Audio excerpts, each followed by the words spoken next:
This is the appointed time. We have a quorum. So I call this meeting to order. Item 1. The Secretariat has not issued any information paper since the last meeting. Next, items for discussion at the next meeting. Deputy Chair and myself met with the Secretary for Security in early February to discuss the work plan of this panel for the 2026 session. The items for discussion have been included in the list of outstanding items for discussion, including the suggestions raised by members at the first meeting of the 23rd of January. So please note the list. The next regular meeting will be held at 10:45 in the morning of the 24th of February, Tuesday. The Security Bureau has proposed to discuss two items. First, development of a territory-wide closed-circuit television system under the Smart View program. Item 3 on the list, and also next, immigration facilitation measures for public and businesses. That's item 4 on the list. Members, do we agree to discuss these two items at the next meeting? Thank you. Right. There being no further comments, we now move on to the next item. Proposal on making permanent of one time-limited supernumerary post of Chief Fire Officer in the Fire Services Department to strengthen the supervision, direction, and support to the operation in the New Territories South Command. So let's invite the administration to come in. Mr. Tang, Secretary, and your team, welcome. This is an establishment proposal. All electrical members are invited to join this panel discussion. I will invite Secretary to walk us through the administration's paper CB-2174/2026-03. Members, if you want to speak, please get ready and press the button. I will now give the floor to Mr. Tang. Thank you, Chair. Now, the administration proposes to make permanent of one time-limited supernumerary directorate post of Chief Fire Officer in the Fire Services Department. That's Assistant Director, New Territories South, to enhance the coordination and steer the New Territories cover a vast area. It covers 60% of Hong Kong's area and over half of Hong Kong's population. With rapid advancement of major development projects such as Northern Metropolis and the Tung Chung New Town, the demand for emergency services will continue to rise steadily and structurally, and the duties of the commands will become increasingly complex. If the two operational commands were to be headed by only one CFO, the efficiency of our services will be adversely affected. Now, we divided the New Territories region into NT South and NT North, and we also have Assistant Director post for NT South. This would help the Assistant Director in steering the work. Now, in 2020, we already floated this proposal to create a permanent post, but then the government considered the pandemic and the circumstances and the slowdown of the economy and put this proposal to the back burner, and that when the pressing need was confirmed, only time-limited supernumerary posts would be created in the first instance to handle the related duties. So we created this time-limited post for a period of 5 years. Now, with increase in the population in the new in the two commands of the New Territories, together with the completion of major infrastructure and development projects, the establishment of the commands and the workload are on par with the Hong Kong and Kowloon commands. We need two assistant directors to oversee the two commands in the New Territories to cope with the major risk scenarios and the complex operations. We propose turning this post permanent. In terms of workload, this NTS operational command includes the Hong Kong International Airport, the Hong Kong-Zhuhai-Macau Bridge, as well as Chiang Mai Bridge, and the interdepartmental coordination is necessary in the event of major events. NT South Command also encompasses key infrastructure covering different terrains, including countryside and remote areas, not to mention climate change, which has led to increased extreme weather events. And we need a high-level steer in rescue operations. We also need the assistant director to provide steer in other serious incidents. In the past 3 years, the assistant director of the NT Command provided directions in 29 incidents, much more than those in the Hong Kong and current commands. With the commissioning of the third runway system, the relevant fire services installations and the systems will have to be commissioned as well. We also need to take forward strategic cooperation with the Greater Bay Area under the Greater Bay Area Emergency Response Operation Cooperation Framework Agreement. And we also have another group relating to low altitude economy. It's the Departmental Low Altitude Economy Steering Committee, overseen by the same post holder. We have been maintaining close liaison with the community to take forward the fire safety work in the community. With increase in population, development of major infrastructure, rural remote areas in the New Territory South, as well as extreme weather events, there is an increasing demand for rescue operations. This is a long-term structural change, and we find it necessary to make this post permanent.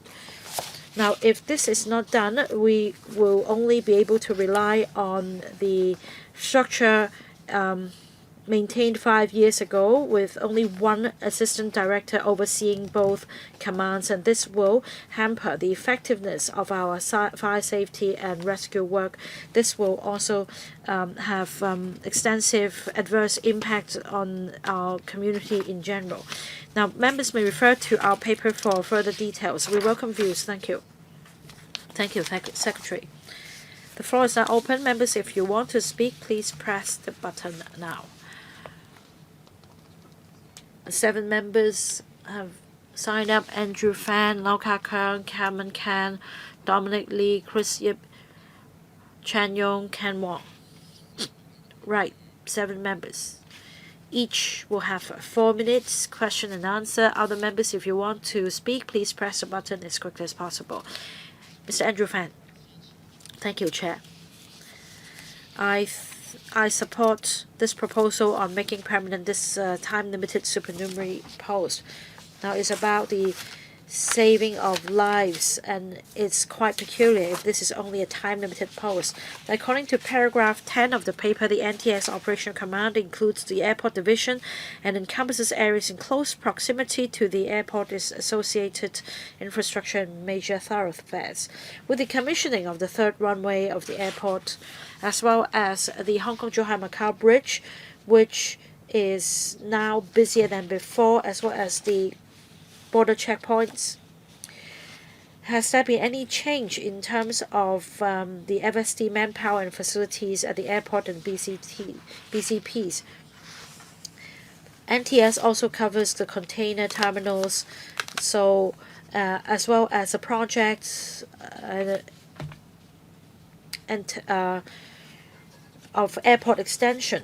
So how will this post holder enhance the capacity of the FSD? Thank you, Chair.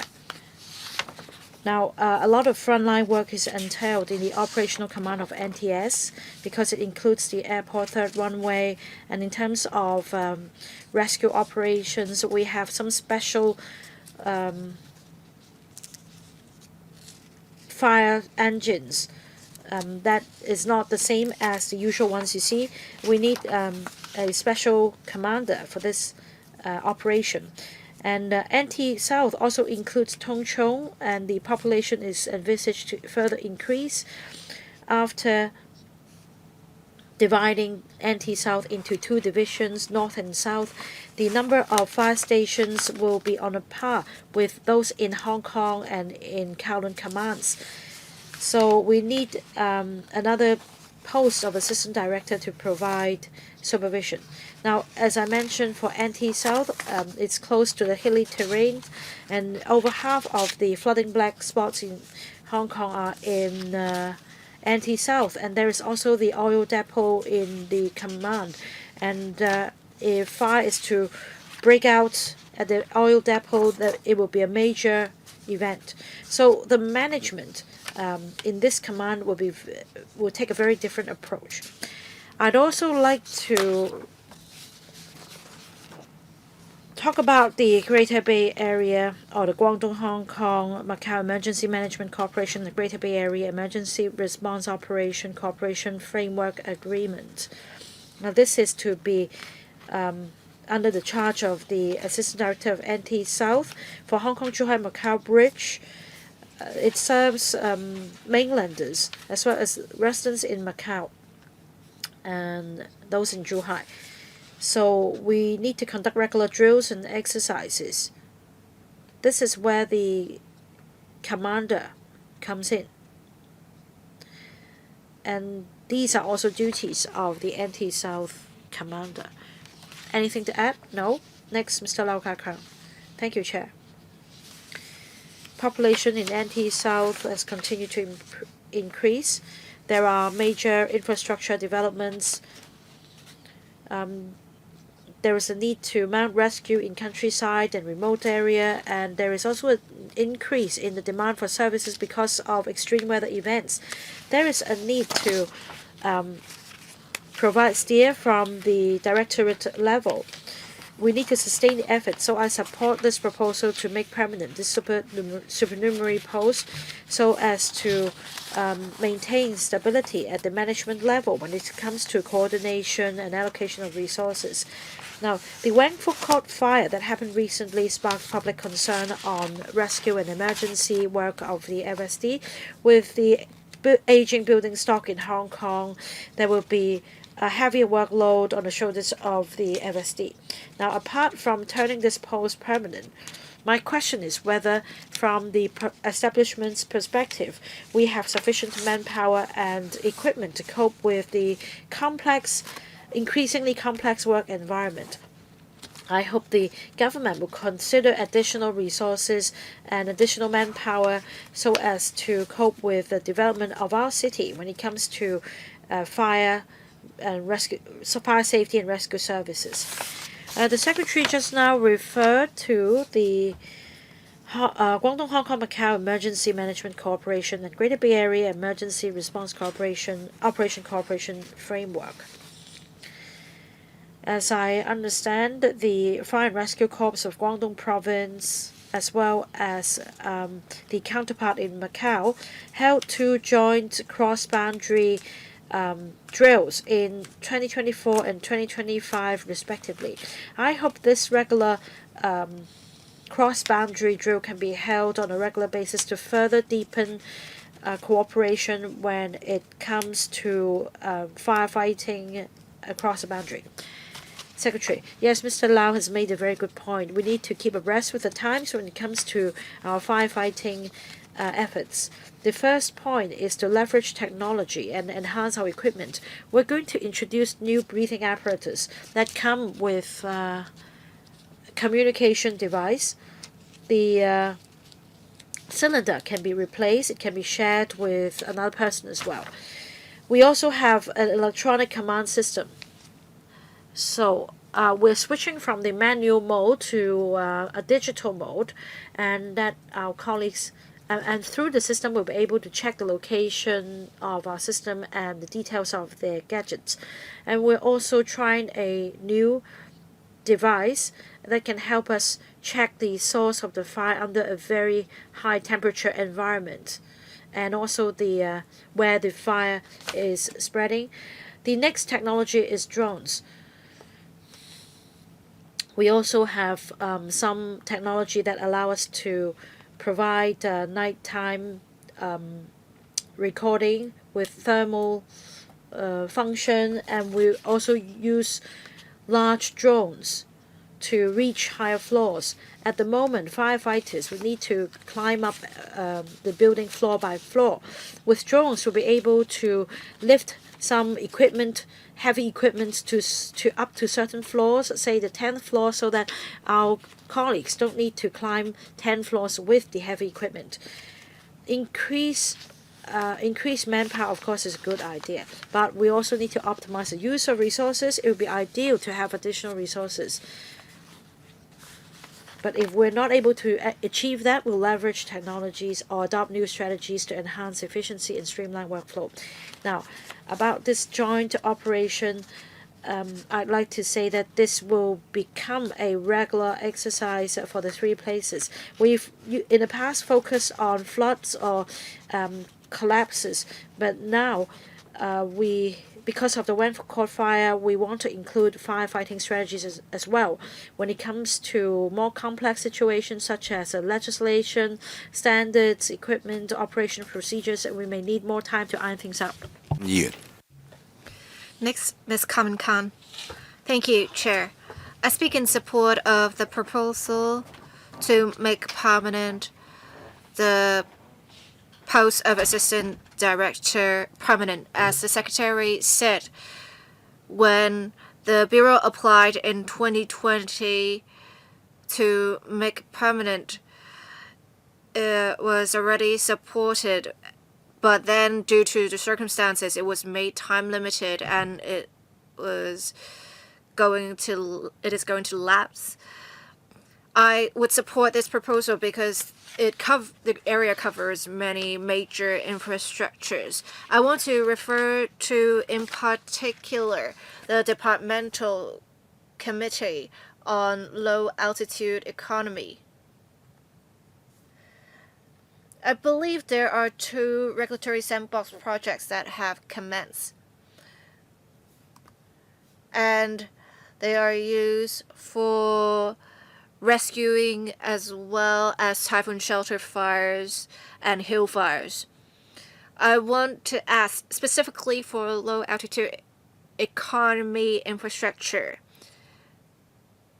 apart from the aspects mentioned in the paper, what does the Bureau have in its plans? I believe the Secretary mentioned a little bit of it, but I just want to know more. As for the Cooperation Framework Agreement, it does not only cover the Hong Kong-Zhuhai-Macau Bridge. For the Shenzhen Bay Port, does the Assistant Director play a role in this regard? And will the Assistant Director of New Territories North work with this Assistant Director of New Territories South? Thank you. Thank you. The steering committee in the department is more about how we can make good use of drones. As for your concern about fire hazards at major infrastructures relating to low altitude economy, through the steering team or steering committee, we have developed operations to make use of drones for surveillance, for example, to monitor temperature. It is also about making use of drones to lift some equipment up high. We are also testing some other uses, for example, making use of drones for patrols or for hills on special occasions, for example, Chongyang Festival or Qingming Festival. We will have drones patrol the areas to identify hill fires so that we can intervene early on before the fire spreads. As for overall fire safety hazards relevant to the low altitude economy infrastructures, we are looking into having drones so that with high-risk areas such as oil storages when there are incidents, or you know how for low altitude economy they would often have specific routes. We are looking to incorporate these different elements in our use of drones. New Territories South and New Territories North are both important areas, which is why we split the New Territories area into 2 commands, so as to tackle the heavy workload and to respond to the number of calls that we would get in this area. Thank you. Mr. Dominic Lee.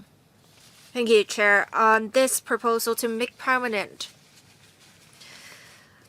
of one time-limited supernumerary directorate post of Chief Fire Officer for the New Territories South Command, I definitely support this.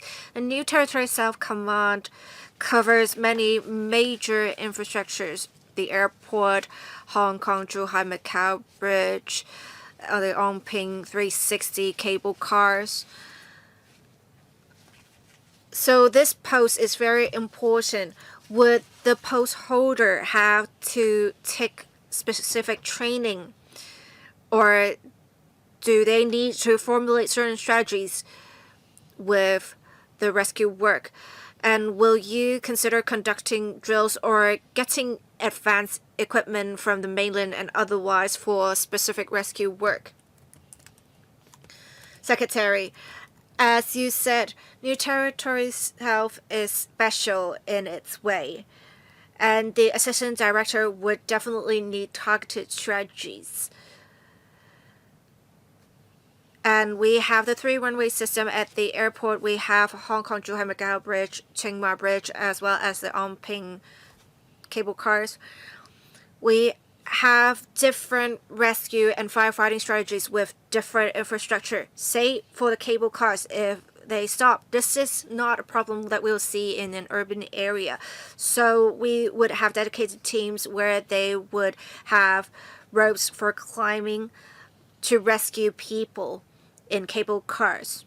So this is a targeted solution.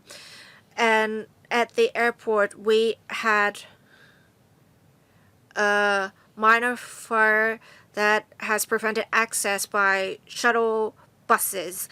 So we have to account for that. Also, with the autonomous buses, when they have stopped, what should we do about that? And we also had a few months ago where a plane crashed into a vehicle. We had a different solution.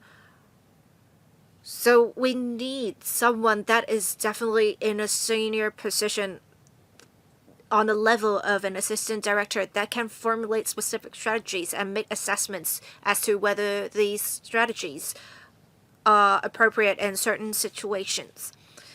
And in fact, we did observe there is a need to have more resources to handle fires as observed in the Wangfu Court fire. So the assistant director will not only do work in liaising with Guangdong and Macau to deal with, for example, some laws-related issue, as well as the acquisition of different equipment, the standards, and whether there should be systemic assessment of various issues. As for the use of technology, apart from the use cases I mentioned for drones, we are actually looking into the possibility of making use of drones to have hoses to spray water on fire.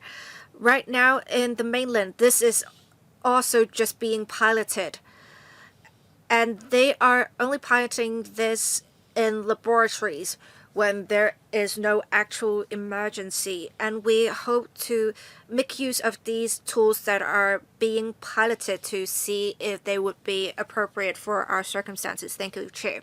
Thank you, Mr. Chris Ip. Thank you, Chair. We see an increase in the population in new territories, and we have also the development of the Northern Metropolis, so we really have to account for these.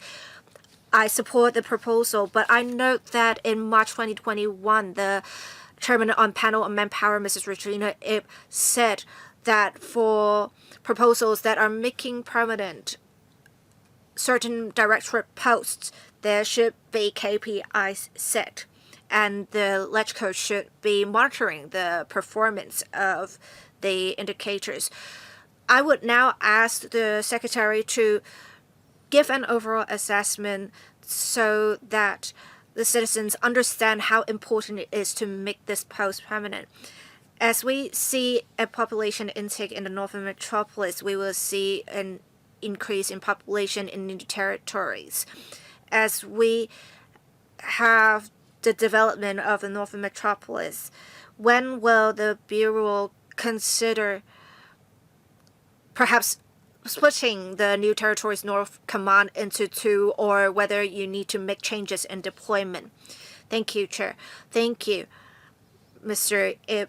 I will answer the second question first. There are many factors to consider whether we will have an additional command. We need to consider the number of management personnel, how many fire stations there are under the management of the relevant commands, how many fire reports are received every year, whether there are specific infrastructures in the areas under management. We continuously review the situation. We believe in the short term we should be able to deal with that with the current structure. We do expect early on, even with the development of the Northern Metropolis, the current establishment, through some manpower changes, should be able to deal with the changes in circumstances. There's no need for a split in the command. As for what we have planned for New Territories South, for an airport or strategic infrastructure, we have some risk management work and drills to be undertaken. And this is specific to New Territories South because New Territories South has some major infrastructure such as the airport. So we need work specifically in management and drills, especially with cross-departmental drills. Next, on management, adverse or extreme weather conditions and interdepartmental coordination. We have in the New Territories over half of the flooding black spots in Hong Kong. So we are continuously monitoring the situation to see if there are new strategies or new equipment. We have recently introduced pumping robots, and we will try to make good use of technology as much as possible to tackle the issues. Also, we need to enhance capabilities of rescue operations in rural and remote areas. As we have more people hiking, we really need to enhance our preparation in this regard. We also need to cooperate across the boundaries on emergency response. It's not just having people help us. We should provide assistance if we can to other cities. And we believe New Territories South would be deploying their officers because it is the closest command. We are also trying to enhance community fire safety and preparations to be made by the public. After the Wangford Court fire, we think it is important to enhance ownership and vigilance of the people. We do not want people locking doors, especially doors on the means of escape. So we now have some ambassadors where we have whom we have provided basic training to, so that they can patrol from time to time their buildings, and if they see any issues, they can notify management companies right away. It is very important to enhance awareness. Right, we have 5 more members waiting to speak. Mr. Chan Yong has spoken. After Mr. Chan Yong has spoken, I will draw a line. Mr. Chan Yong. Thank you, Chair. Thank you, Secretary.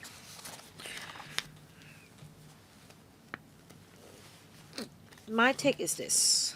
As the paper has pointed out, there is now an increase in the demand for rescue and firefighting services, and I support this proposal of making this post permanent. And on page 4, I see that the manpower level has increased,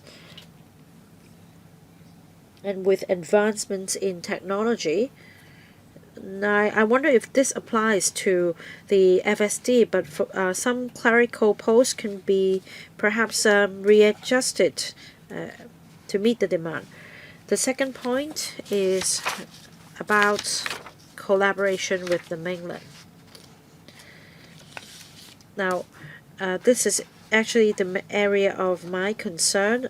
That is, I represent the CPBCC, and I like to talk about the framework agreement. That is Guangdong Hong Kong Macau Emergency Management Corporation and Greater Bay Area Emergency Response Operation Corporation.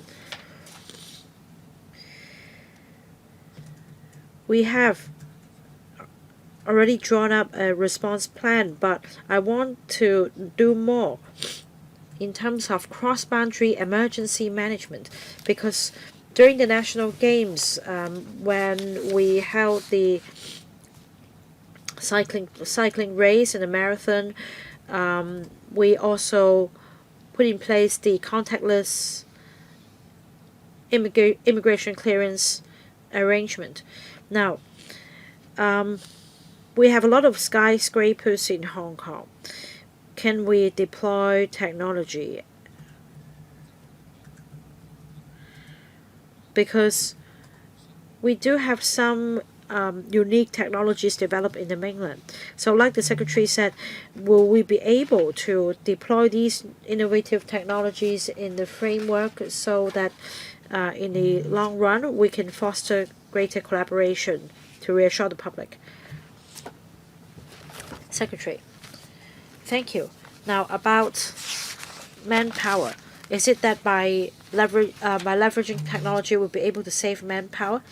That is not necessarily the case. We do have new facilities such as the third runway.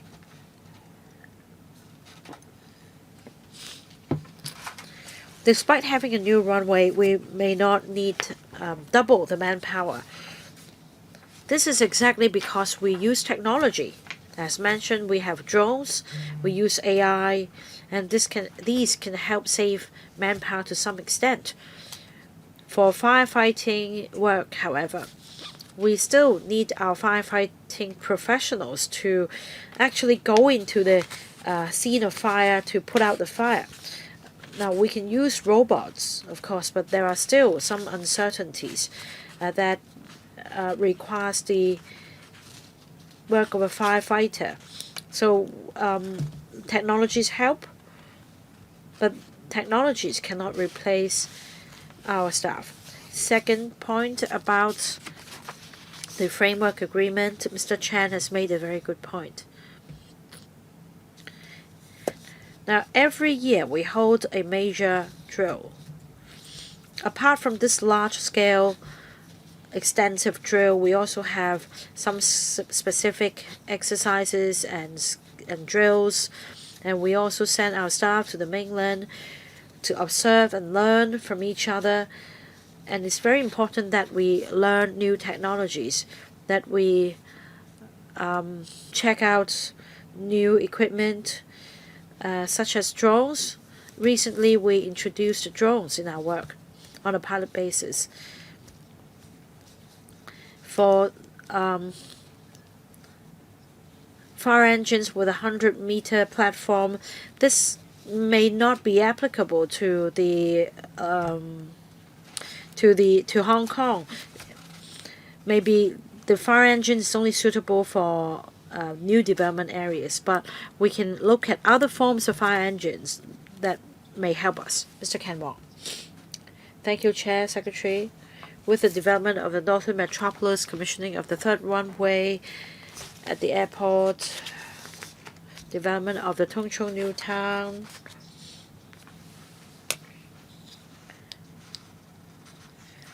there is a continuous increase in the population. So I support the proposal of making this post permanent. I find this timely.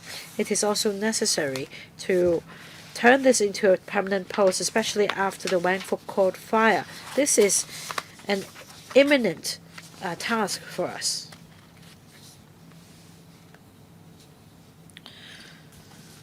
My question is on enhancing the community collaboration network and raising the public's awareness on fire safety.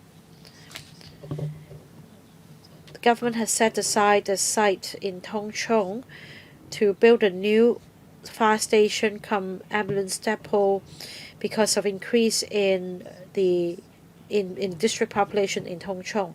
Last year in June, the FSD representative expressed at the committee meeting of Islands District Council that depending on the need of the district and according to the established procedures, the government may apply for funding with electrical for public works. So I want to know the timetable for this fire station come ambulance depot and the scale establishment.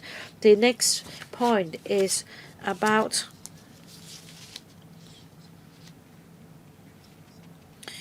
the Fire Services Department Community and Emergency Responder Scheme, as well as the Building Emergency Responder Scheme thereunder. And you'll be recruiting people from the community. My question is about the overall target and the training arrangements under these two schemes. Secretary.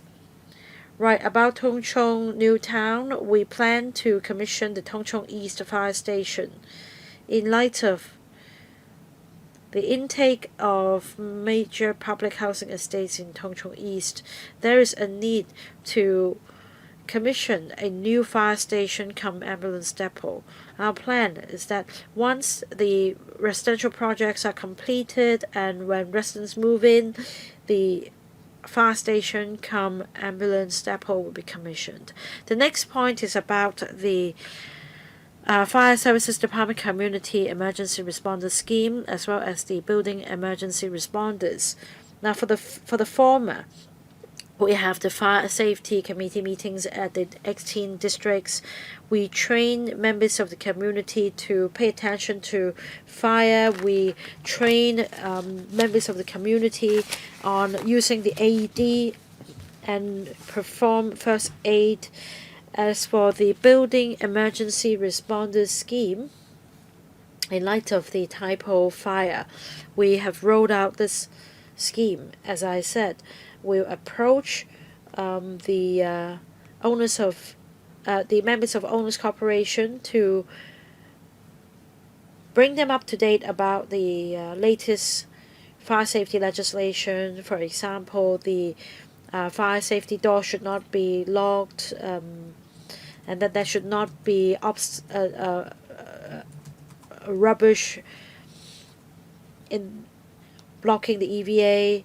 And if this happens, you should inform the property management company and the FSD will take enforcement action. But of course, our ultimate objective is not to initiate prosecution. Our ultimate objective is to raise public awareness so that the passageway will not be blocked, and only by doing so will we be able to enhance fire safety.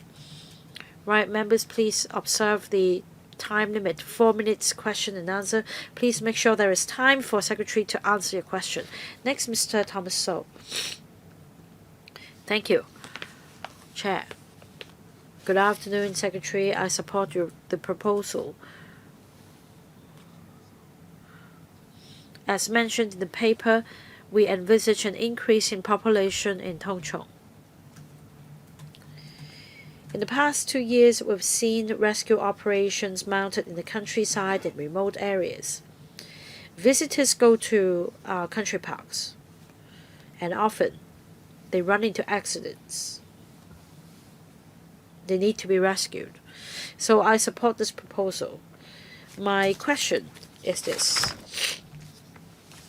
For this framework agreement, as you mentioned before, now in paragraph 20,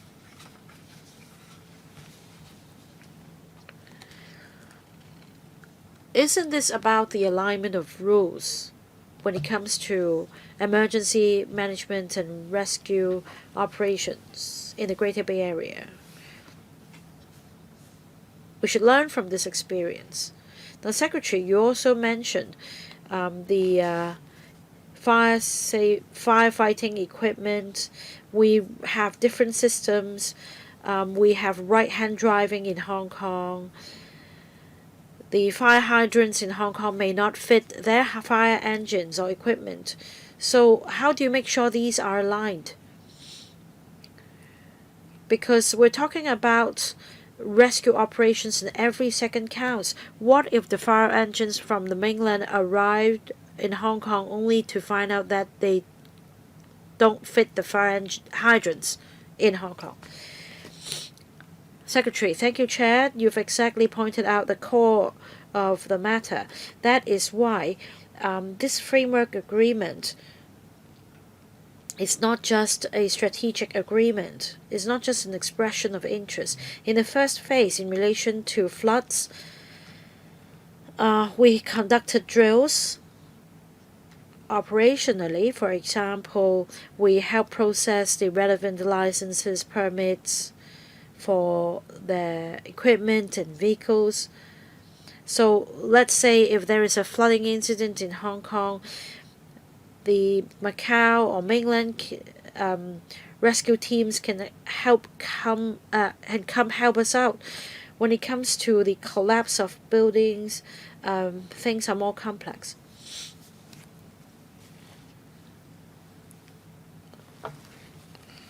Now we need to consider, however, that if this relates to a fire, should we ask the firefighters from these two places to come help?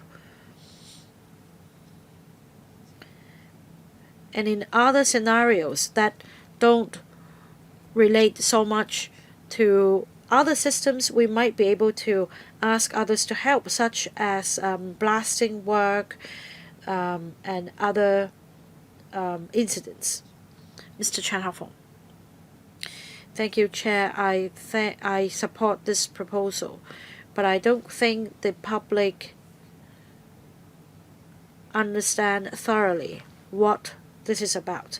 As I understand, there is this post holder in NTS. We're just turning this post into a permanent post. So I'd like the Secretary to explain to us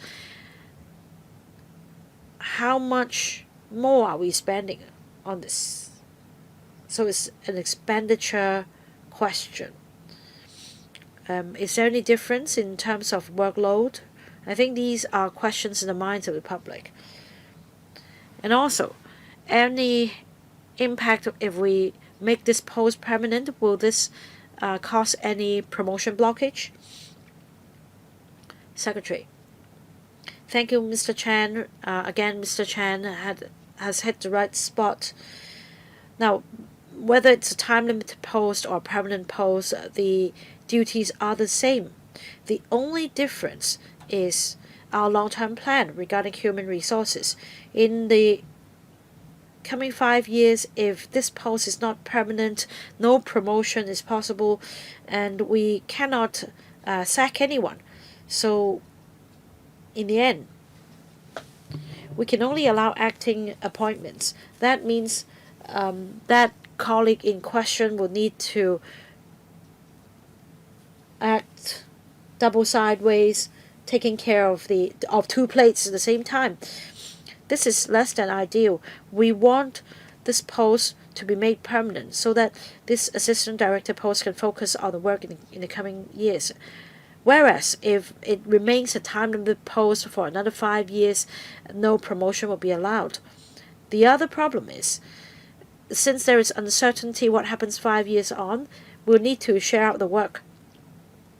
We have some very important committees, such as the one relating to low altitude, the Low Altitude Economy Steering Committee for NT South. There is also another committee relating to fire safety. So if we are not certain about the prospect of this post 5 years on, we won't be able to decide whether to continue with these two committees. What about resource implications? No difference. Okay. Any other follow-up questions? None?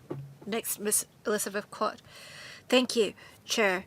I support the proposal as we have an increase in the population of the new territories, Tongchong, New Town, as well as the development of Northern Metropolis.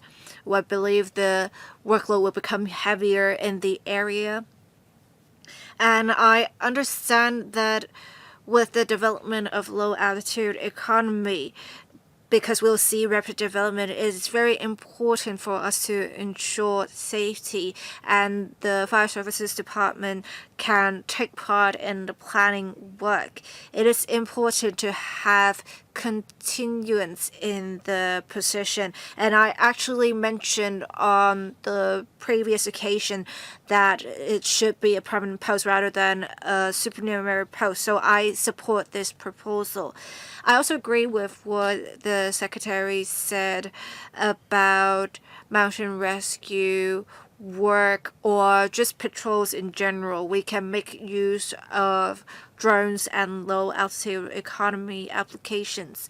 As for making use of technology for firefighting or for fire prevention, I agree with the Secretary. We need to further test the applications to make sure they are effective and safe before we introduce them into Hong Kong. As for fire prevention and other facilities in buildings, I think it is time for us to make use of those upscale. I think the Secretary should know that the INT sector has been looking into making use of Internet of Things to do checks in buildings so as to test, say, alarm bells, hoses, or some high-risk equipment to make sure there will not be fires. There can also be sensors that when something is wrong, an alarm can be triggered and the management companies and residents can be notified right away. I believe these applications are now cheaper and they can be provided in a short time frame. So for H buildings or high-rise buildings or public housing or HOS flats, can we make use of Internet of Things for smart fire prevention? Thank you. Secretary, we have in our proposal to have for H buildings, which in accordance with the law would have water tanks or they would have some flexible valves.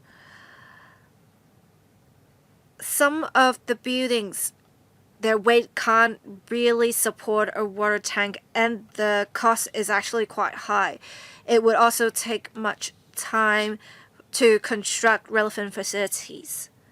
As for the Internet of Things sensor, that is an alternative solution so that when there is smoke or when there is any sign of fire, the Fire Services Department will be notified and firefighters will be deployed. We think this is very effective. The arrangements were piloted in December last year and we will conduct a review in March. If we think the arrangements are very effective and are appropriate for us, after our review, all H buildings will be making use of such Internet of Things sensors rather than have water tanks installed. Of course, this is something that we are mandating for H buildings, but if your building is not an H building but you want to be safe, you can also have such sensors installed so that a signal can be detected and fire engines can be deployed to locations where there are possibly fires. So even if this is not a requirement mandated by law for some buildings, we encourage buildings to have such sensors installed. All right, we had 10 members who have spoken. I believe the members who have spoken support the proposal, but I will ask the question again. Do members not object to the administration submitting this staffing proposal to the Establishment Subcommittee for consideration? No objections. Thank you. Let's move on to the next agenda item. The fourth agenda item is law and order situation in Hong Kong in 2025. I will now ask the relevant representatives to come inside the conference room. And as usual, we will have all LegCo members join the discussion if they want. I welcome Mr. Zhou Chao and his team here for the meeting today. The Secretariat has prepared a background brief for this item. The reference number is CB brackets 2174/2026 brackets 05 for members' reference. Welcome, Commissioner. We will now have the Commissioner give a presentation. The police force have prepared a paper, CB brackets 2174/2026 brackets 04. If members wish to speak, please press the request to speak button now. Mr. Zhou Chao, please, when you're ready. Good afternoon, Chair members. I will now brief members on the overall law and order situation, as well as some matters relating to the national security law and safeguarding national security. I will then give my concluding remarks. We have in total 89,137 in number of crimes in 2025 is 5.9% lower, and we have 8,823 cases of violent crime. We have a decline in most major crime cases, including robbery, burglary, rape, indecent assault, wounding, serious assault, theft, criminal damage, etc. We have also seen a minor decrease in deception cases. We have an increase with homicide cases, serious drug offenses, as well as missing motor vehicles. I will first talk about the situation for deception cases. In the past few years, we are actively combating deception cases. We have a high figure last year, 43,212 cases. We have seen a slight decrease from 2024 of 2.9%, and we have seen for the very first time a reversal in the trend, and we have also seen a decrease in the losses from $9.2 billion to $8.1 billion. We have deception cases accounting for about half of the number of crimes, and we have online deception cases taking up 30% of the cases. With the commissioning of the Kai Tak Sports Park in March last year, we have seen more cases related to concert tickets. We had 2,805 cases last year. It is a 60% increase from year on year, and we have most of the losses relating to online investment scams, and we have the losses being $3.58 billion. And online investment scams only take up a small number of online deception cases, but it already takes up 44% of the losses in deception cases. And we have for each case the loss raised from 580,000 to 700,000 in 2025 from the year before. And we have also more online employment scams. It has raised 2%. We would have slip bill crimes, and fraudsters would say we'll split the bills and one can earn a commission from it. We have 6% decrease in phone frauds. We have seen 20% decrease in online customer service officer frauds, and we have also seen a 60% and 45% decrease in phishing scams, as well as some romance scams.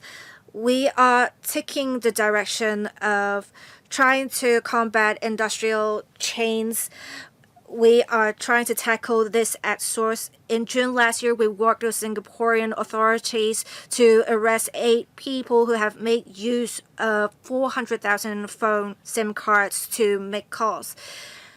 The police, as well as Ofcom and the trades, have set up a working group to look into different measures.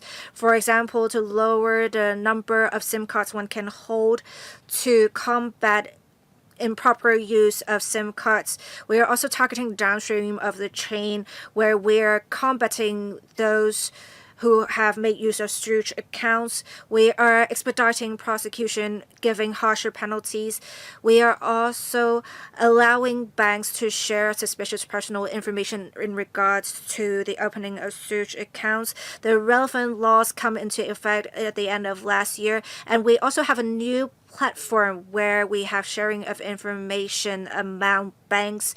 We have seen with the launch there is much more sharing going on, and if a bank has found that a particular account is suspicious, it can share the information of this account holder with other banks to see if other banks will need to have restrictions or even terminate their accounts. We believe with these measures, it has really helped effectively combat the money laundering aspect of frauds, and we have also seen an expansion of such arrangements to have this extended to more banks. In 2023, we worked with banks to have warnings issued to potential victims of frauds to warn them against transfers, and last year we have intercepted an amount of $480 million. It is 1.5-fold the figure in 2024, and we have seen losses decrease. Last year, we believe it is mostly due to this that we are able to have it decrease by $1 billion.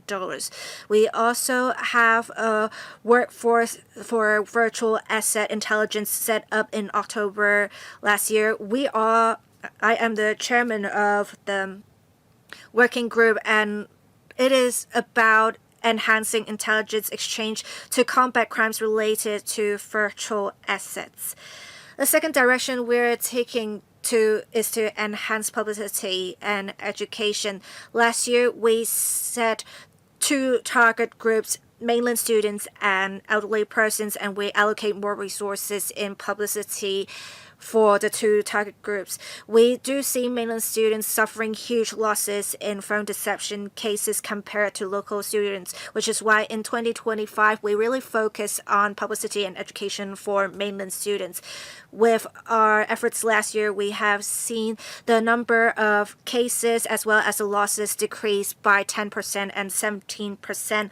But we observe that mainland students are now more often victims of investment scams. I would say it's not just for mainland students. For the general public, we have the biggest losses associated with investment scams. So we will shift our focus this year to not only focus on mainland students, but to focus on investment scams in general to make use of resources flexibly. It doesn't mean we will not have publicity work for mainland students. It's just that we'll shift our focus to investment scams. We have 1/3 of the investment scams associated with virtual assets. We have victims downloading fake applications. They can see their balances increasing, but their money has already been transferred actually. We already have some anti-scam tips on our app, the Scam Meter, but we will also have some targeted publicity work in this regard. On investment scams, 80% of the victims make use of common social media platforms, and fraudsters would reach out to them through these platforms. We will actively liaise with the relevant platforms so that they can work with the police in investigation and they can terminate the suspicious accounts and posts as soon as possible. As for elderly persons, we have seen the number of cases where their victims increase, especially for guess who cases. We have seen an over 50% increase in the number of phone deception cases as well as their losses. So we will continue to have elderly persons as a target group for publicity. We are also trying to make good use of the Scam Meter app. We have the number of downloads reaching 1.15 million, but I think we can have an even higher penetration. At the end of October last year, we had some new functions launched. For example, automatic updates of databases, so one does not have to click to update the database. As long as you do not opt out, there will be automatic updates of the database. We also have new categories for reports such as WhatsApp or SMS. We will also have analyses of screenshots made to detect whether fraudsters are making use of fake websites posing to be couriers and some companies so that we can block the relevant users.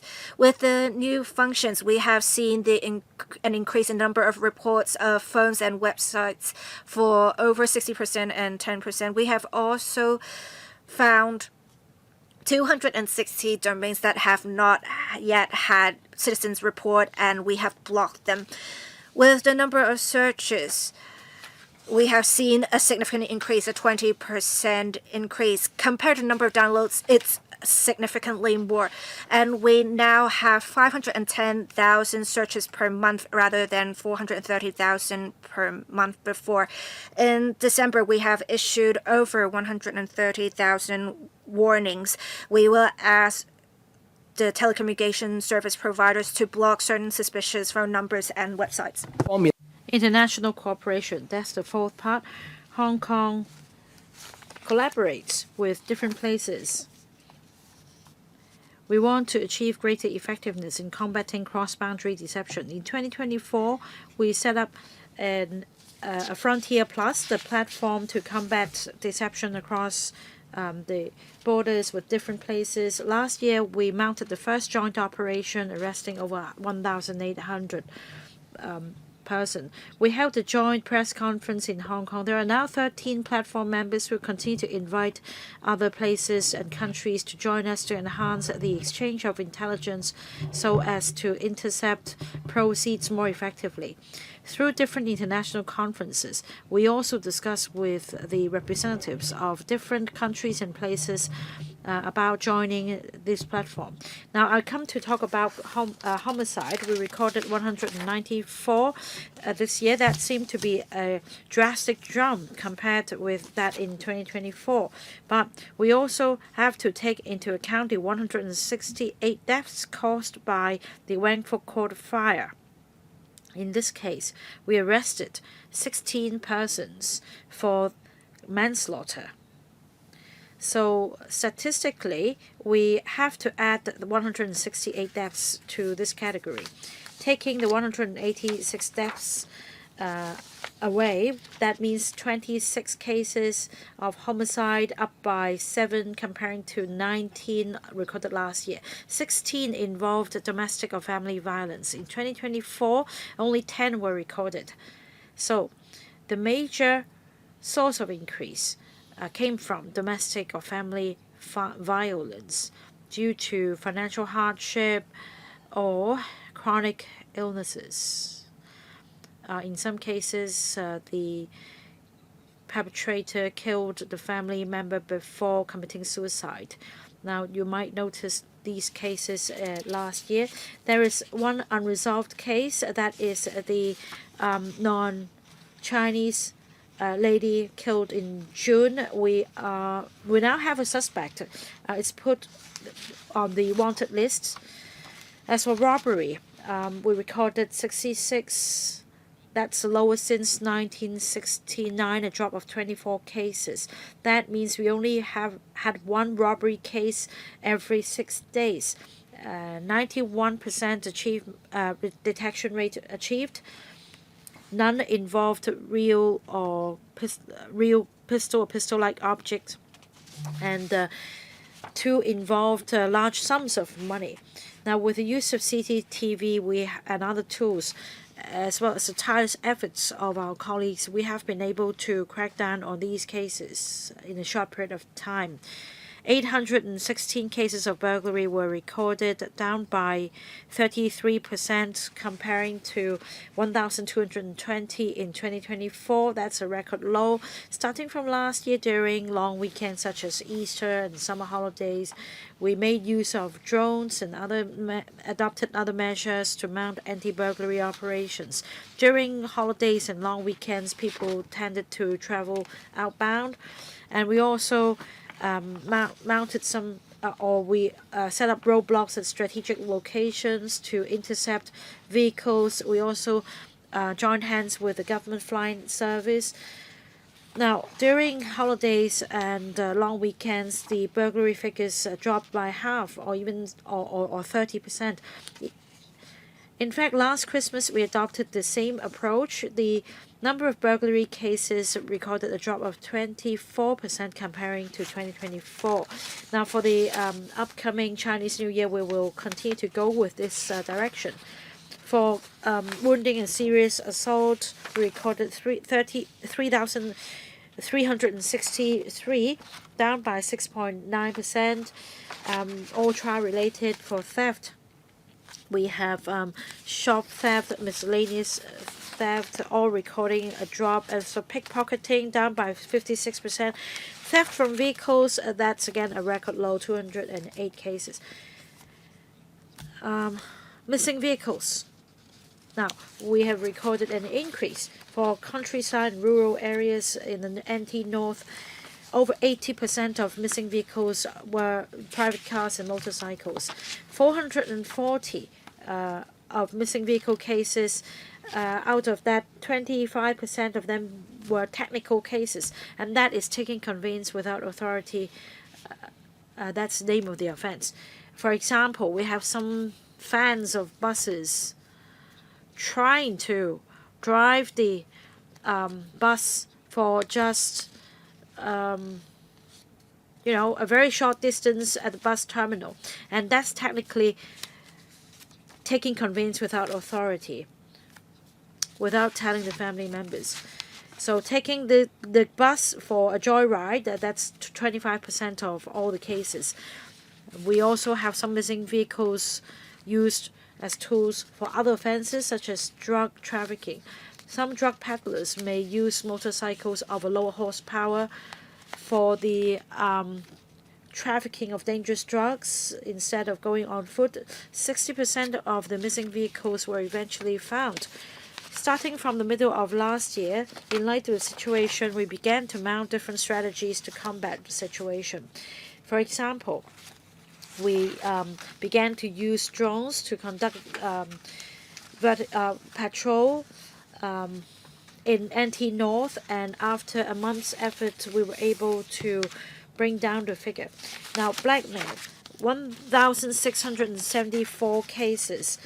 That's down by 40%. 80% of these cases involve naked chat, down by 40% as well. That's 1,122 cases decrease. Most of the victims of naked chat cases were students. We'll continue to mount education. For example, we published a booklet in September last year on the Cyber Defender website. We also have a letter for parents covering topics such as child pornography and naked chat. Sex crimes, 86 cases of rape recorded with a detection rate of 95%.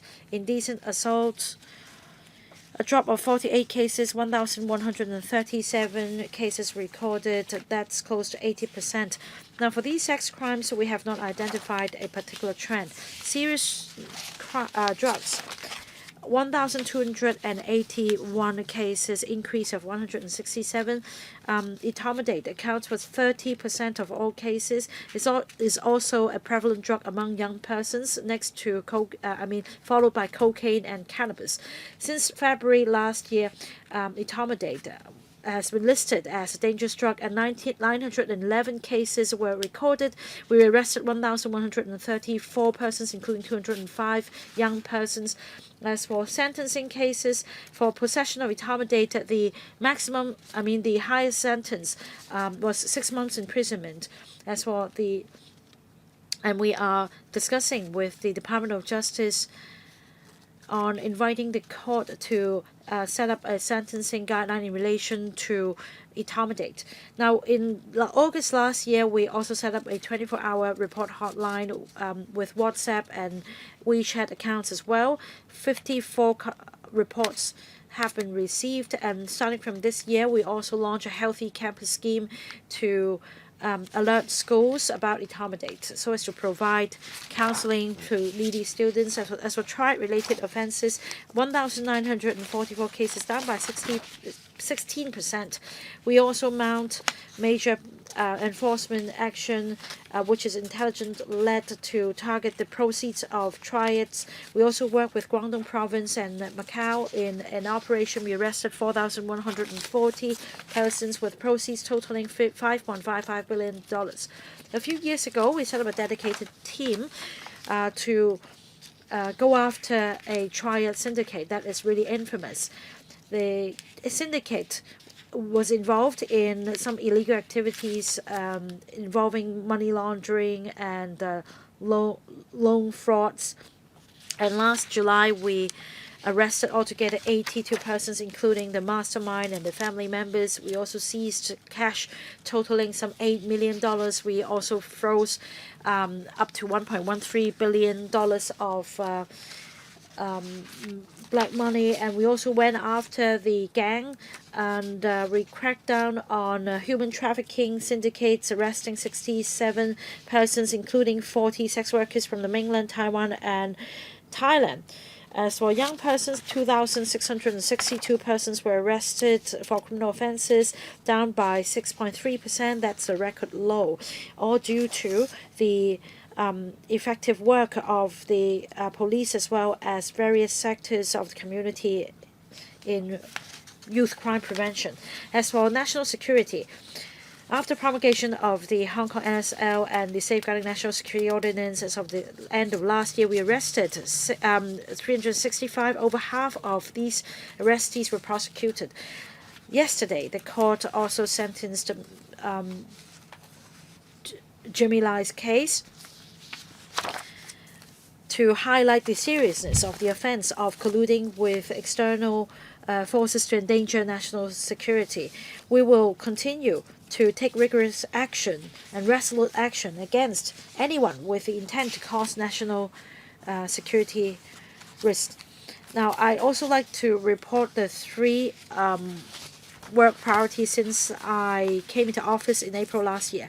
On safeguarding national security, as a pioneer safeguarding national security, we must carry this mission at all times. We have incorporated the elements of patriotism and safeguarding national security into our work priorities and the values of the police force. And these are our top priorities for the work plan in 2025 to 2027. There is a common goal for the whole force. We will continue to promote a comprehensive, systematic, and targeted education and training program. Apart from incorporating national security elements in the general training, we also devise dedicated specific training for our staff so as to raise the awareness of national security among the force, as well as their resilience and capability to guard against national security risks. But we also need the public's help in safeguarding national security. We need to raise the awareness, and that is why we also set up an education. We also foster the social atmosphere. and mount public education. Through a multi-pronged approach, we instill in the minds of public the correct values so that they understand the importance of national security and how it relates to their day-to-day life. We attach importance to cultivating national identity and the sense of national security among our young people. We have a collaboration platform. We work with schools and families. We organize various activities to enhance the youth experience. For example, we have roving exhibitions and quizzes in all districts. We also have a publicity van that visits different schools. We have some interactive games and also some video competition to make things interesting. We receive positive feedback. The Junior Police Corps will continue to organize mainland visits and exchange activities to groom our young people to love our country. We will further enhance our work so that young people will proactively learn about our country and continue to enhance a sense of national security. The police will continue to take rigorous action against any acts that harm national security. We'll also enhance intelligence collection. We'll work with stakeholders in different sectors of community, public bodies, network service providers, infrastructure operators, etc., so as to introduce a three-tier prevention mechanism. We also have this hotline that started from the 5th of November 2020. As of the end of last year, we received 1.1 million messages. That's 590 per day. We'll continue to join hands with different sectors of the community and the public in safeguarding national security.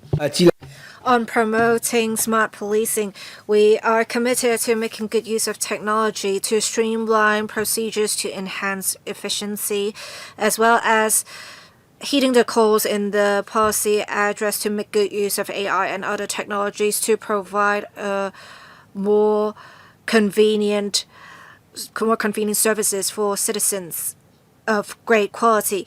We had launched about 10 smart policing projects that are external oriented and over 20 internal projects.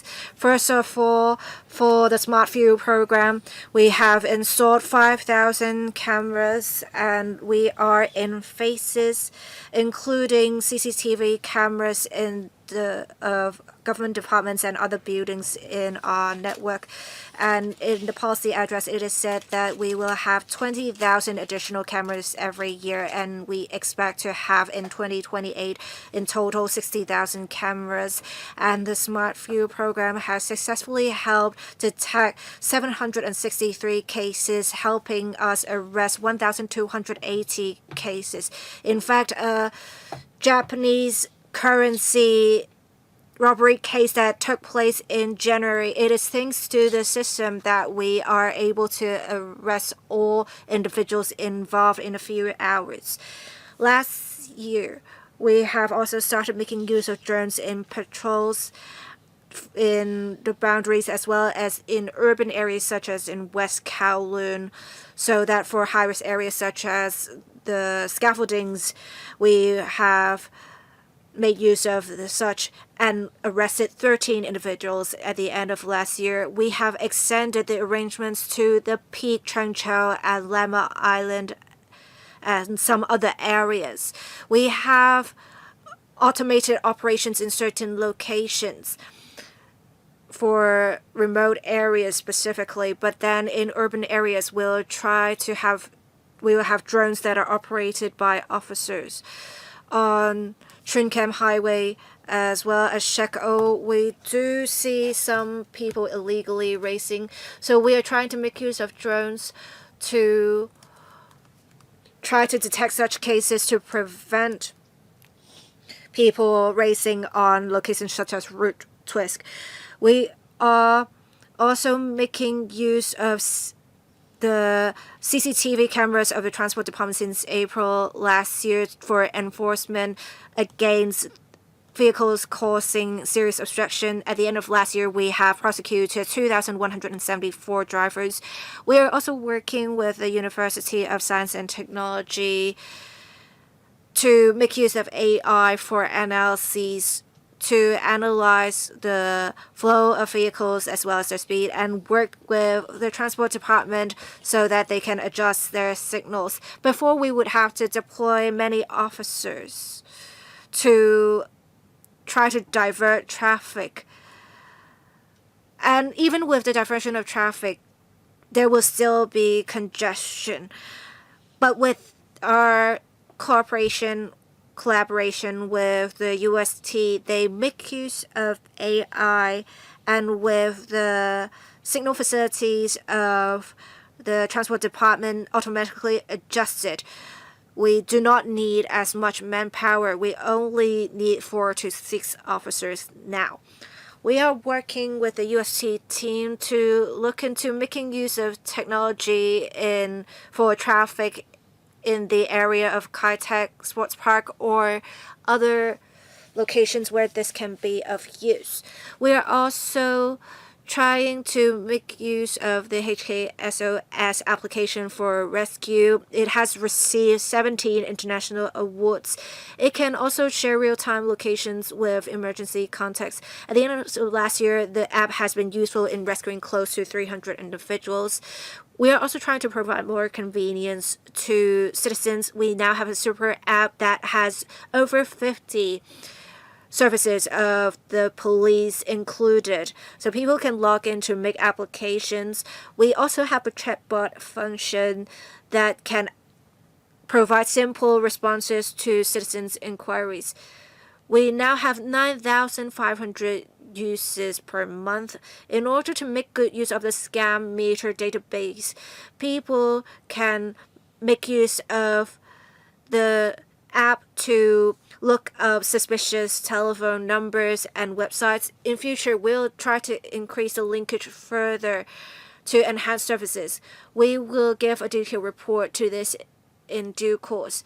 And we also have the digital report center function that can allow people to identify on maps where they are to enhance accuracy of location.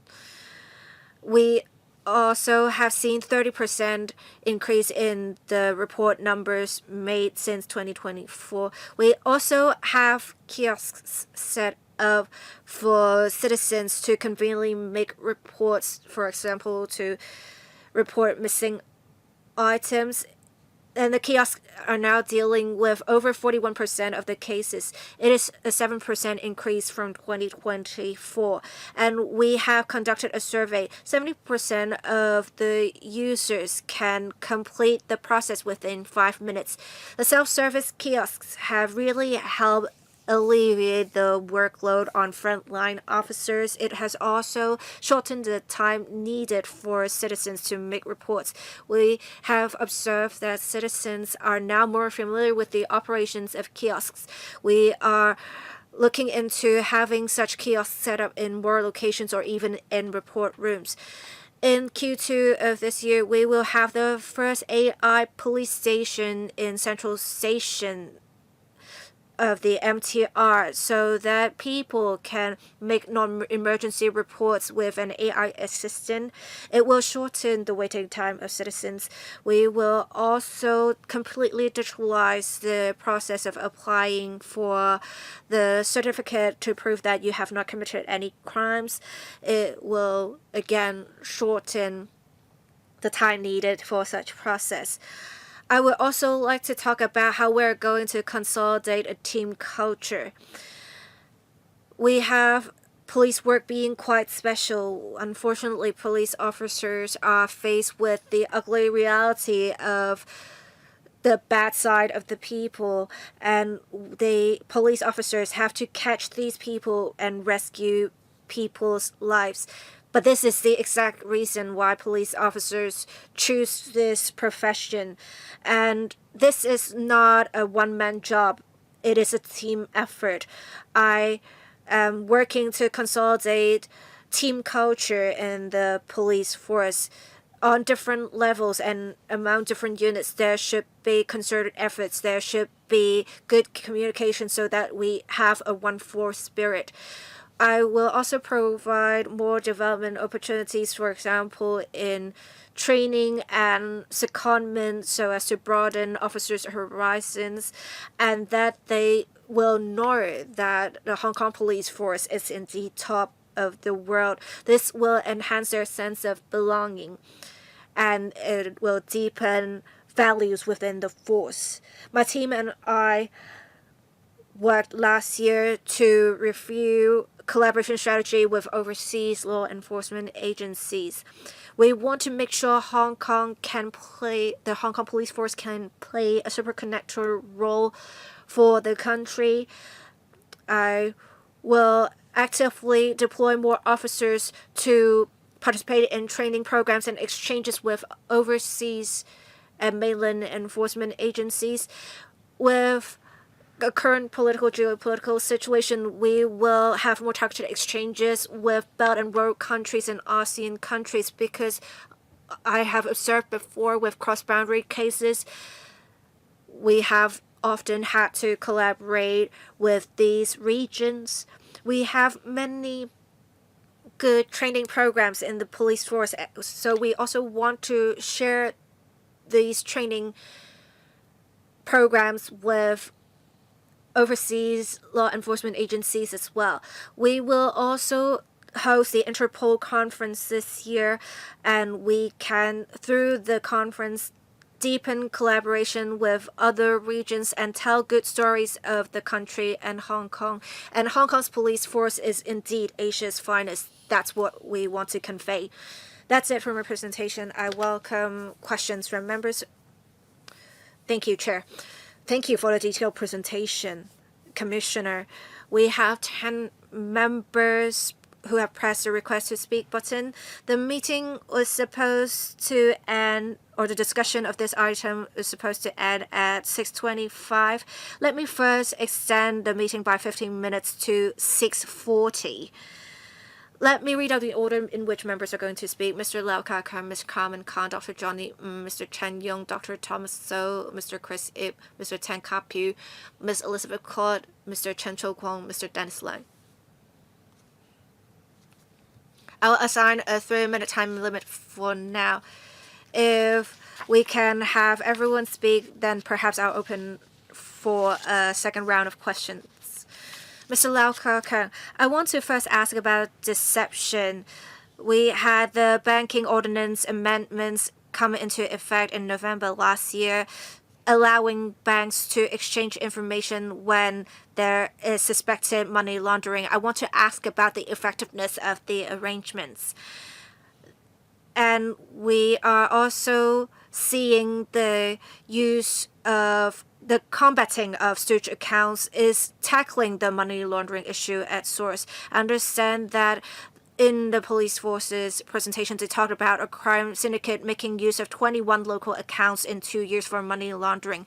And according to paragraph 8 of the paper, it says that the police keeps an open mind about criminalizing the lending or selling of accounts.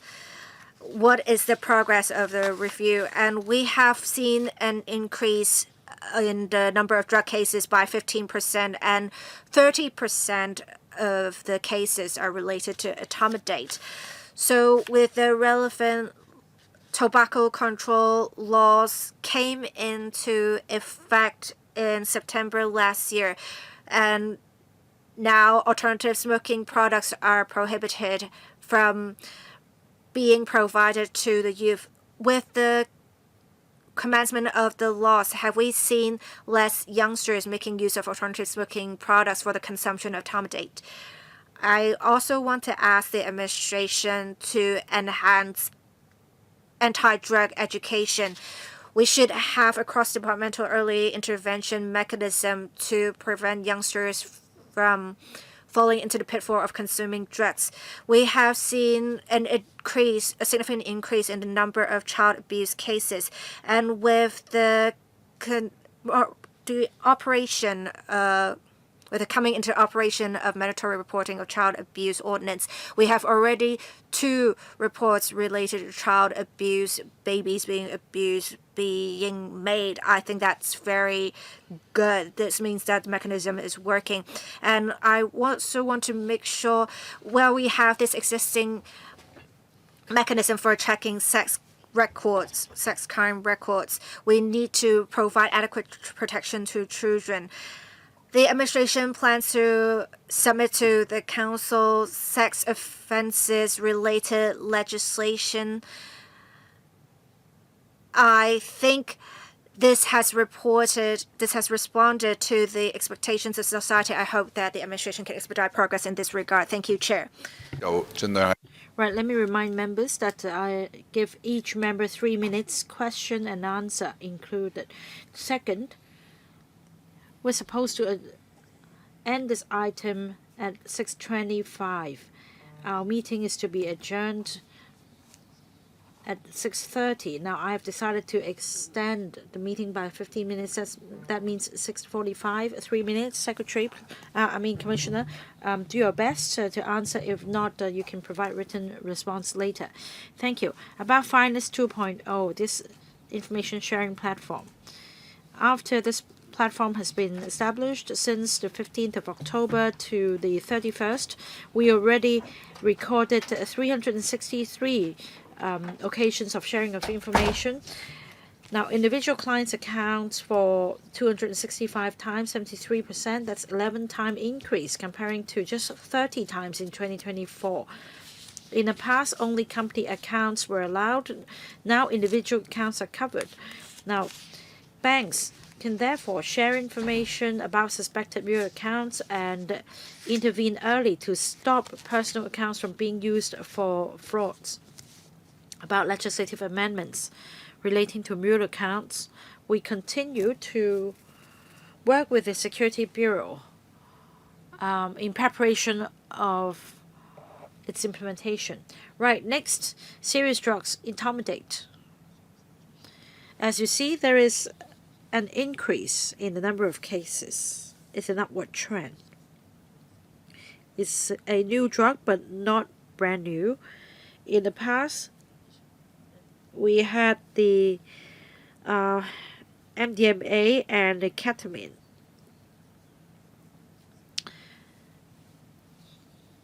Now, after we build up the cases to a certain number, we can then invite the Department of Justice to invite the court to devise a tariff in order to achieve deterrence. So with more cases coming on stream, after these cases have gone through trial, we hope that the sentencing guidelines can be promulgated. As for education, it's all about prevention. Every year we work with the PTAs or school sponsoring bodies, heads of schools. We hold meetings. Intimidate remains a hot button issue. We work with NGOs to publicize the harm of intimidate. Now, the Narcotics Division also prepares APIs to explain to the public the harm of intimidate. That's the same for ketamine. At the start, when young people began to learn more about the harm of ketamine, they would stay away from the drug. Child abuse. Yes, the new law came into effect on the 20th of January. We've seen results. As for further legislative amendments, we will discuss with the Security Bureau. Right, again, a reminder for members, 3 minutes questions and answer. Please make sure there is time for Secretary to take your question, or the Commissioner to take your question. Next is Carmen Can. Thank you, Chair.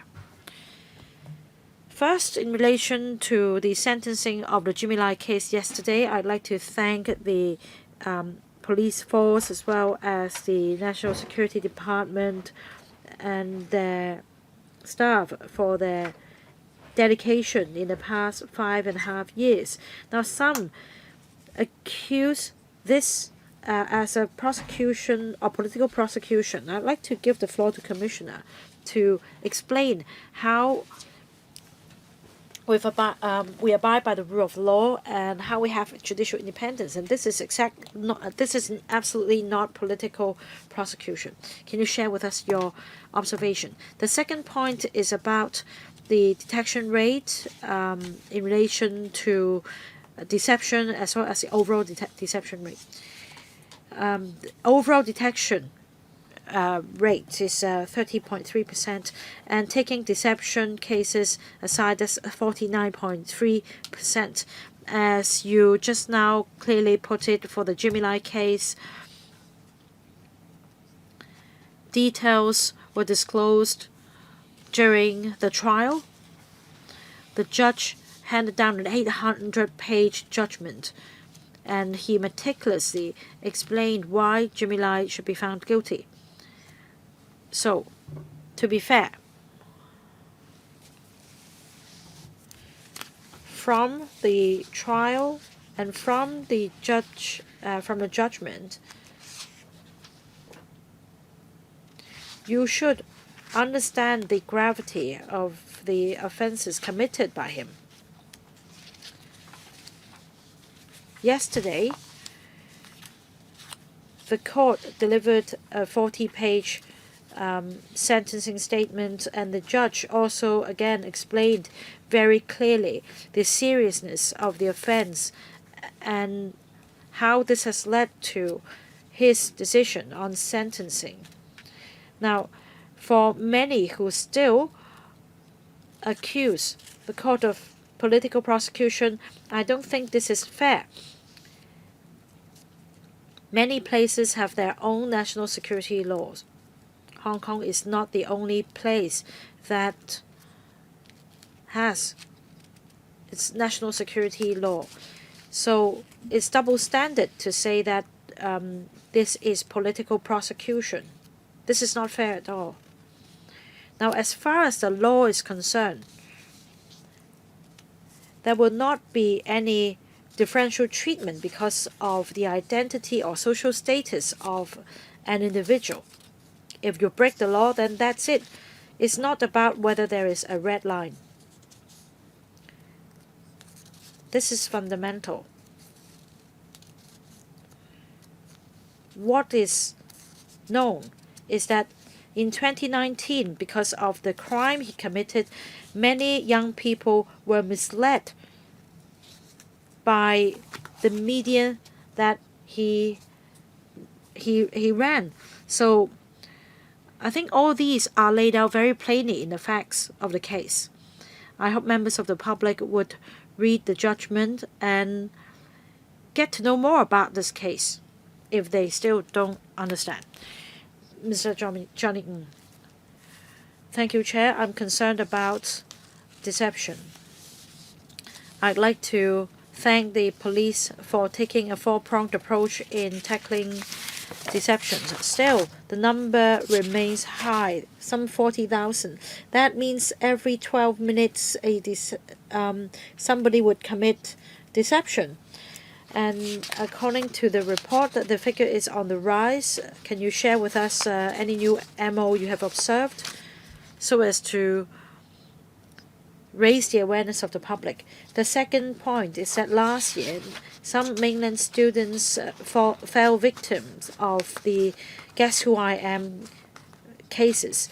The police then distributed questionnaires and worked with universities to stop university students from being scammed. Now, is it effective? Will the police consider extending this questionnaire arrangement to the community in general? The other point is about the police mascot. And the SFC also has come up with another mascot. Will there be a crossover to raise public awareness and stop deception trend from further going up? Now, the last point is about the victims who would like to have their money back. Will the police be able to help? Commissioner. Thank you, Chair. Thank you, Mr. Ng. About new MOs of deception cases. Last year, we recorded a slight drop in general, but for online investment fraud, we recorded an increase, mostly relating to stocks. For example, we have a number of popular social media platforms in Hong Kong, such as Facebook and WhatsApp. And from these platforms, there will be messages from groups about some insider information, usually not related to the Hong Kong stock market, but US stock market, because of the time zone difference and because Hong Kong people are not familiar with the US market. They tend to fall victim to these deception cases. We've recorded an increase of close to 2,000 cases. That's quite a lot. Now, as for the amount of losses, that's quite huge. We want to work with the relevant companies and platform operators. They should show the social corporate responsibility and make use of technology to intercept these messages. The other point is about questionnaires. You've made a very good point. We do have a number of anti-deception publicity initiatives for the community. It may not be easy to incentivize the general public to fill in this questionnaire. On the contrary, by using the Scam Meter app, you may be able to filter some suspicious calls, or if you go online, you'll be able to identify some questionable websites. There'll be a pop-up screen, and that for the two mascots, I'd like to thank the SFC and the HCAP for collaborating with us in the past few years to go after scammers. As for recovering losses, we have this platform. Over 10 banks have sent staff to work with us so as to substantially shorten the time required for intercepting crime proceeds. Well, still, it takes some time. We want to see if there are ways to further compress the time frame to stop the transfer of proceeds. Right, once again, let me remind members, 3 minutes question and answer. Please make sure there is time for Commissioner to take your question. Next, Mr. Brave Chan. Thank you, Chair. Commissioner, I find it really encouraging. Overall crime figures fell by 5.9% for violent crimes, down by 15.9%. Well, these are encouraging figures. I really want to show my appreciation. Hong Kong is becoming ever more safe. I don't see any national security cases listed here. Now, for the other point, Commissioner already responded to the question about Jimmy Lai, and the Chief Secretary also commented about the heinous crime that he committed that really caused the turmoil in Hong Kong. And in fact, for the Five Eye Alliance, they have much heavier penalties, even including death penalties. Now, for homicides, deducting the 168 deaths out of the total, there are 19 homicide cases that involves murder as well as manslaughter. Now, we should continue to support the police. I'd also like to relay this view from my electors and residents. This is about streets being blocked. Now, I hope that you will not enforce the law against illegal parking as frequently, because people just stay here for half an hour, and this can help boost the local economy as they stop and have dinner here. Right, about national security cases, I gave a verbal account. As for the details, because of the nature of these cases, I don't think it's appropriate to set out the sensitive information here. About homicide cases, there are 26 cases, 16 involved domestic or family violence, 2 involved industrial accidents. These 2 cases happened in 2024.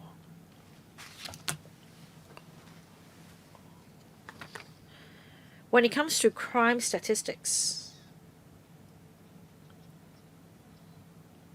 these cases may not be categorized the same way eventually, such as the homicide cases and the industrial accidents. For these 2 cases that happened in 2024, we sought advice from the Department of Justice in 2025 and decided to categorize the industrial accidents as homicide. As for other cases, they mostly relate to family affairs. Hi. Dr. Thomas So. Thank you, Chair. I would also like to thank the police for their past efforts. We have seen with, say, national security cases or deception cases, the police have worked hard on those. I note in the paper some information and I have several questions. I'll be brief. I note that for Annex 1, Major Crime 2025, there is a table. So for child abuse cases, it seems that the situation is quite serious. We do hope that with new amendments, the police can follow up on such crimes. The offenses, especially for child sex offenses, the nature is very serious, and I hope that the police will follow up on this and we can see a decline in the figures next year. I also note for juveniles, those aged 10 to 15 arrested, there is an increase in the figure. It is going back to the level in 2023. What is the Commissioner's stance on this? Will there be measures to specifically tackle this? 10 to 15 are a tender age, and if we don't do anything, they will continue to commit crimes when they are 16 to 20. I also note for 19, you talked about how some technology crimes, there may be an overlap in the figures or duplicate figures for other crimes such as access to computer with criminal or dishonest intent. In future, can we have a breakdown so that members can see clearly the different categories of tech crimes and the relevant figures? Commissioner, thank you. On child abuse offenses, we do know the situation, and starting from many years ago, we have enhanced professional training, and we have already incorporated relevant elements in the CIT curriculum. In 2022, we set up with the Department of Justice a dedicated working group for protection of vulnerable witnesses, as well as a support team for vulnerable witnesses, so that we can deal with such cases more professionally to protect children and their family.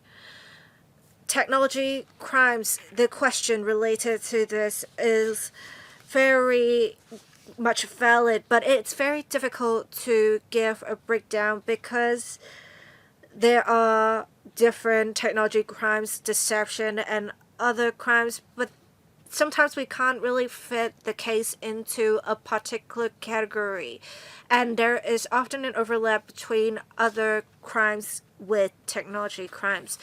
We hope that with this we are able to already give quite a clear picture.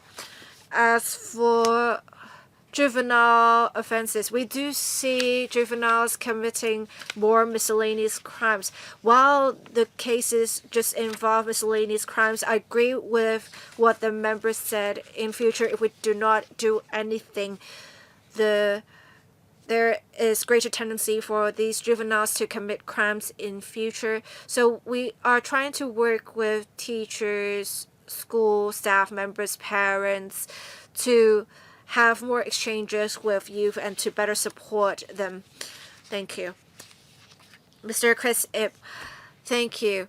I do know there is a decline in the overall crime figures in 2025. I very much appreciate that the police have been providing great protection to citizens, but I know there is an increase in the number of serious drug offenses, which is concerning, especially for juveniles and young persons involved. We have seen an increase in the percentages.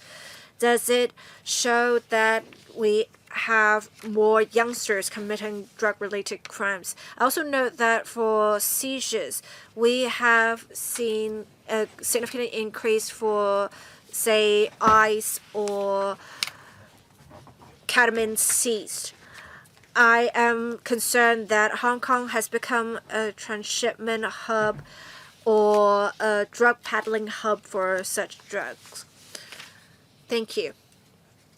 Commissioner, thank you, Chair. We do know that ICE has seen a 36% increase in seizure, cocaine 20%, and ketamine 40%. This is actually in line with global trends. In the post-pandemic era, we have been keeping in close view the supply and demand for drugs in the world and relevant changes. We have been working with the authorities in the country and different parts of the world to combat such drugs. I think with the increase in the amount of seizure, it shows that there is great enforcement of the police and the Customs and Excise Department, and we're doing more with collection and exchange of intelligence. And we do see more youngsters being involved in drug-related crimes, many of them consuming etomidate. We have 522 youngsters arrested. It is an increase of 14.6%. We have 251 of them being involved in etomidate-related offenses. So that's 31% of the total. We hope that we can combat newer drugs better. Some youngsters really don't understand that etomidate is just drug. They thought they're just smoking. But drugs are drugs. They also think it's trendy. We are doing more in publicity and education so as to combat this. Thank you. Ms. Elizabeth Kwok, thank you, Chair. I would like to thank the police force for doing much so that we have a 5.9% decline in the overall crime figures. I would like to praise their efforts. I am most concerned about some of the figures which are already mentioned by members in the report. We have 797 child sex related cases. So we have a 20.2% increase from before. I think this figure is not acceptable. What can the police do more to protect children? I also note that in future there will be some amendments made to laws relating to child sex offenses. I hope that in future we will have greater protection for children. In fact, for the laws relating to sexual abuse, it is often committed by family members and with children. We have a lot of cases, but we have very low prosecution figures. It seems that there may be some loopholes in law that made for inadequate protection for children. So I hope that the police can do more in this regard. With the prevalence of AI applications, we have seen deepfake technology being used online, not only in deception, but also for some man-made photos of children. How can we better combat these AI-related offenses? Thank you. Commissioner. Thank you, Chair. Let me answer the question on AI-related offenses and technology crimes. We have in 2025 6 related cases, and there are significant losses, $180 million. This is already a 24% decline from before.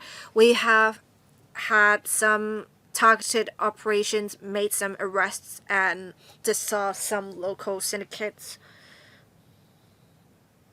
And the Director of Crime and Security next to me actually presides over a consultant group on smart policing. The membership includes experts from different fields, and the group would have regular meetings to talk about the latest trends. We were more passive before. Now we want to have an early start, at least in publicity and perhaps even prevention. On deepfake technology, we have talked about on social media channels how one can discern whether this is the contact you are meant to contact. As for child sexual abuse, apart from training, we do see there is a trend of child exploitation online where people make use of social media or mobile games to look for praise. And these unscrupulous individuals would threaten children to give them photos or even ask them out in order to abuse them sexually, which is why we held workshops, seminars where we invited teachers, social workers, so that they have better understanding of such crimes. And in fact, we have made for a guide where there is sharing of experience so that parents know better how to help their children. And we will continue to work on this in future. Thank you, Mr. Chen Chou-Kwang. Thank you, Chair. Commissioner. The presentation gives bright prospects, and I have seen the crime figures going down since 2024. I want to talk in particular about debt collection cases. I note that for criminal intimidation and criminal damage cases, there are 548 of this. And we have criminal damage cases, 1,000 odd cases out of 3,600 odd cases being related to debt collection. So if we combat debt collection, we'll essentially be combating such crimes. We have also many triad-related drug and gambling crimes. There are 279 related drugs, 279 related to gambling, and a number of cases related to drugs. We do not see many triad-related prostitution cases. So we should focus our efforts on drugs and gambling crimes. I also think we should make use of CCTV cameras because we have seen this really bringing safety to mainland. Commissioner. Now about debt collection, year on year, the figure dropped to 1,666 from over 2,000. But indeed, there are quite a lot of cases relating to blackmail, criminal intimidation. So, for residential areas with more housing estates, indeed, the figures recorded would be higher than that in those in other police districts. And we take a intelligence-led approach in mounting operations. In NT South, for example, every now and then we mount large-scale operations to tackle these cases. About trial-related cases, it's in fact one of our top priorities. It's usually on the top of my list every year.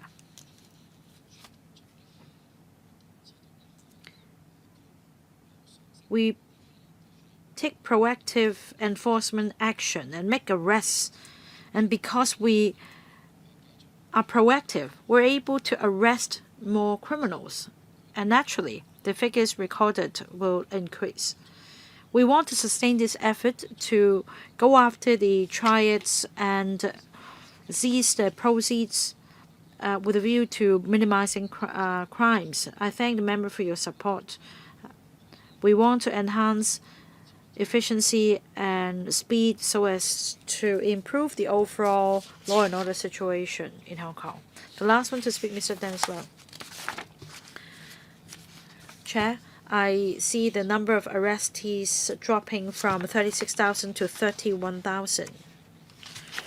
For young arrestees, there is an increase, including those aged between 10 and 15. They are involved in some serious crimes such as wounding and serious assault, up by 15%, criminal damage up by 92%.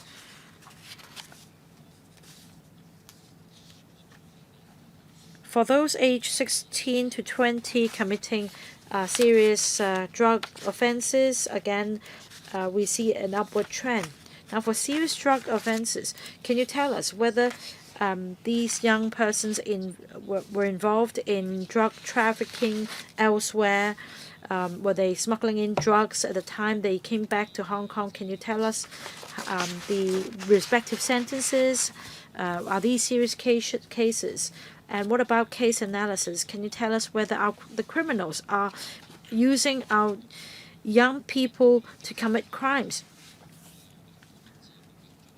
So I'd like to know the outcome of the proceedings. What are their sentences? Because I want to see how the police could step up publicity and public education to prevent our young people from committing crimes. I think this is the focus for Hong Kong youths. Thank you, Commissioner.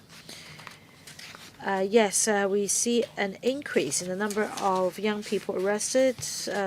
They are involved in crimes such as wounding, serious assault, criminal damage, arson, serious drug offenses. All these categories have seen an increase. Now, for arson, I'd say that these are pranks in nature. These young persons are not part of the syndicates. However, pranks do not mean that they haven't broken the law.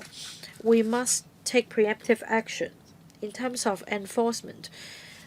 We consider each and every case. We may not allow them to receive the superintendent's discretionary caution. As for drug trafficking, among the 201 young persons arrested, 153 were arrested for drug trafficking. So that's an increase in number. Over half of these young persons are actually out of school, and there are also 26 of them being students or working. And we will need to further consider whether this relates to increase in the number of cases relating to accommodate. This will definitely be our key operation priorities in 2026. Does anyone want to go for a second round? If not, then I will invite the Commissioner to deliver closing remarks. Thank you, Chair.